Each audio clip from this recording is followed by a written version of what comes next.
Oui, parce que Oxam c'était pour chez Oxam. Parce qu'ils avaient la division céramique, ils avaient la division. Donc ils doivent s'en aller garder la céramique. Et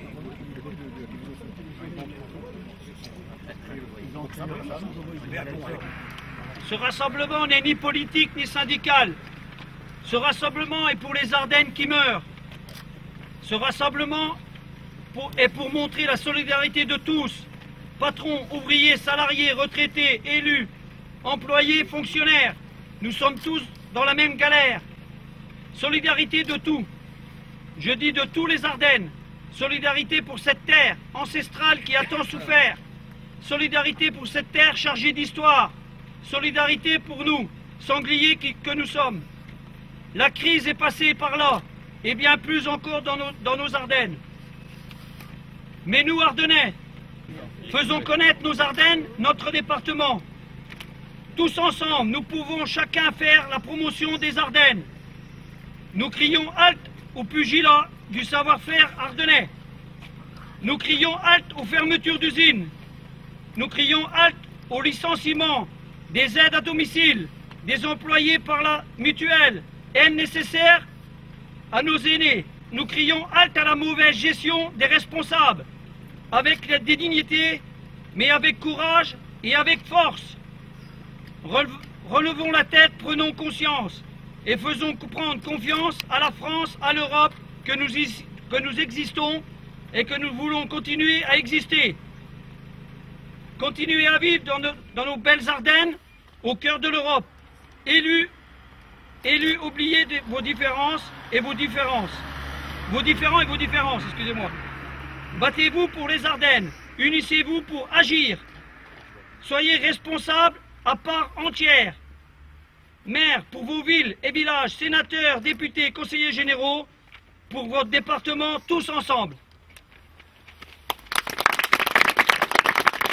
Et je dirais derrière ce petit truc que moi, en tant qu'ouvrier, je gagne ma vie avec la sueur. Je ne gagne pas ma vie avec des promesses. En ce moment, il y a trop de promesses en France et trop de fermetures d'usines. Et nous crions qu'on en a marre. On a souhaité, élus toutes tendances politiques confondues, être là ce soir, comme on le fait depuis le début auprès des salariés d'Oxam.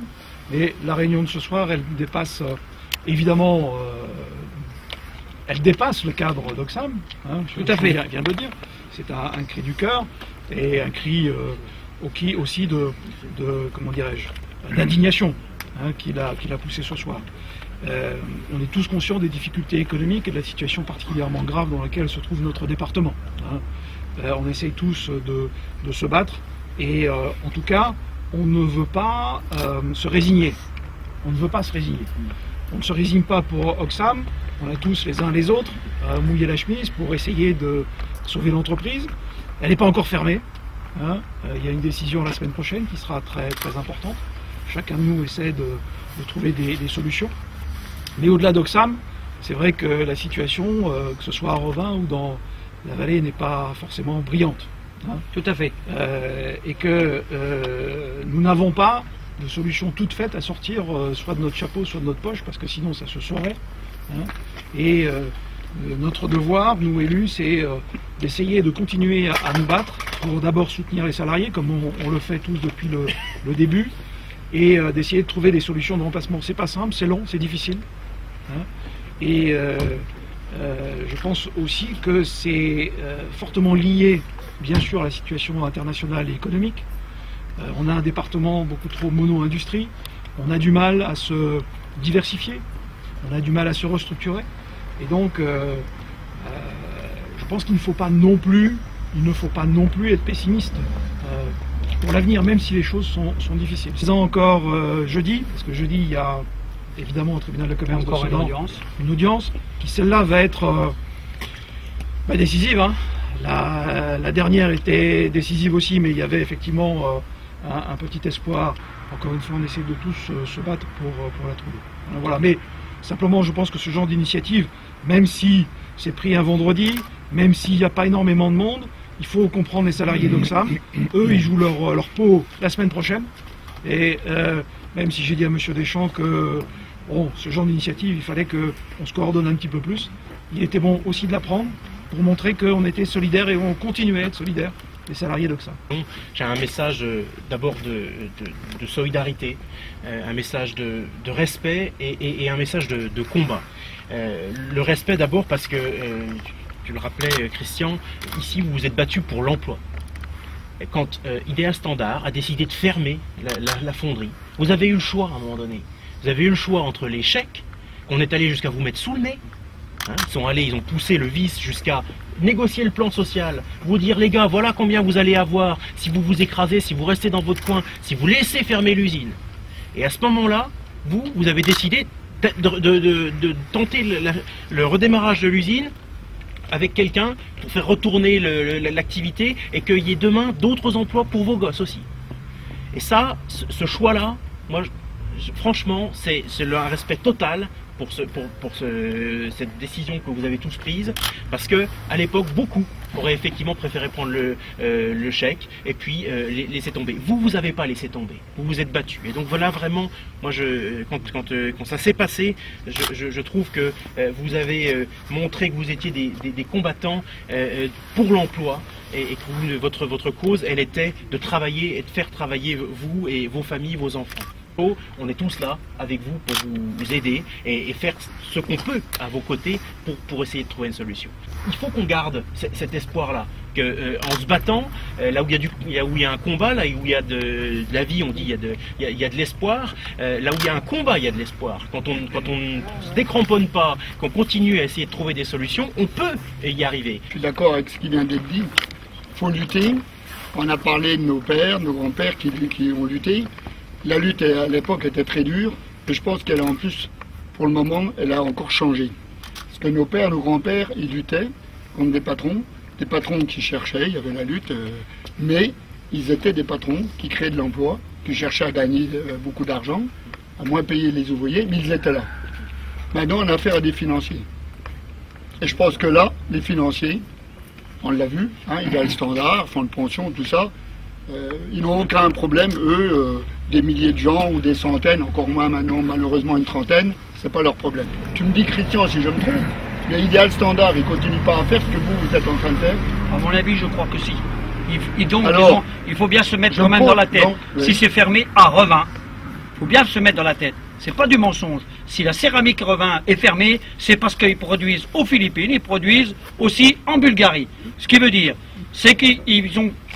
Il faut le savoir, mes camarades, il faut le savoir, c'est qu'Ideal Standard a payé une amende de 498 millions d'euros pour magouille, pour entente illicite, pour achat de contrats et pour achat de plein de choses dans le dos des salariés. Pour gagner de l'argent, on a fermé les usines en France. Moi, je crois qu'il serait temps, dans un avenir proche, qu'on ait la création d'un pôle financier public qui, là, serait pas uniquement pour faire des finances, mais pour aider à la création d'emplois, en particulier pour les petites et les moyennes entreprises, les artisans, qui sont ceux qui, en France, tout le monde le sait, créent le plus d'emplois. Mais moi je dis, non à la passivité, non au renoncement, et oui à la mobilisation, parce que même si ça ne résout pas tout, il faut se battre, et tu le prouves encore ce soir, en contradiction avec ces paroles-là, eh bien, il faut continuer à lutter tous pour que justement on garde, parce que je le disais, j'en parlais tout à l'heure, quand j'étais élu, il y a encore 10-15 ans, je me souviens d'un petit article que j'avais fait dans le bulletin municipal, et il y a bien 10-15 ans à Revin, je disais maintenant stop, on a déjà trop perdu d'emplois à Revin. Il faut remettre la valeur du travail au centre des problématiques, du vrai travail, le concret, pas effectivement tout ce qui est finance et argent. Le jour où on trouvera effectivement par le biais d'une loi, d'une décision, le fait de réinvestir financièrement dans l'outil de travail, je pense qu'on aura réglé une partie du problème. Loin d'être évident, c'est loin d'être facile, même si les volontés convergent toutes dans le même sens, c'est-à-dire effectivement garder les emplois qui sont déjà là et puis essayer d'en trouver d'autres, parce que malheureusement, voilà, si des emplois disparaissent parce qu'ils ne sont plus adaptés ou qu'il n'y a plus de marché, ça peut s'entendre. Je veux dire, il y a des évolutions, il y en a toujours eu, hein. Les industries ont toujours bougé, l'économie a toujours bougé. Le tout, c'est qu'ils soient remplacés par d'autres emplois et que ce ne soient pas les emplois qui partent et que les personnes qui perdent cet emploi-là puissent en trouver un autre. Nous, ce qu'on peut offrir dans les Ardennes, c'est nos bras à notre niveau. On est des ouvriers, nos bras, notre vaillance. Maintenant, pour que ça n'arrive pas, il faut des règles. Et c'est là où on a l'impression qu'il n'y a plus de règles. Et c'est là où nous, on ne peut pas imposer les choses autrement qu'en mettant la pression, en étant dans la mobilisation, imposer pour qu'il y ait des règles, parce que sans règles, on va à volo répéter cette situation. Et c'était cette histoire qui bégaye et qui nous ramène tout le temps à faire des générations d'enragés, parce qu'on finira à faire des générations d'enragés, à accumuler le désespoir. Comme ça, nous, on a lieu d'être comme ouvriers que si on a un emploi. Il faut se mobiliser pour les emplois, il faut faire revenir des emplois dans les Ardennes. Il y a une démarche de solidarité, ça c'est essentiel au niveau des territoires. J'ai moi le sentiment actuellement que chacun prêche pour sa paroisse. Hein, on se garde bien nos territoires, mais on oublie la carte de la solidarité, de rassembler pour exister et pour durer. C'est surtout ça. Bon, effectivement, là, les 30 emplois ce soir, donc il faut se mobiliser pour les conserver.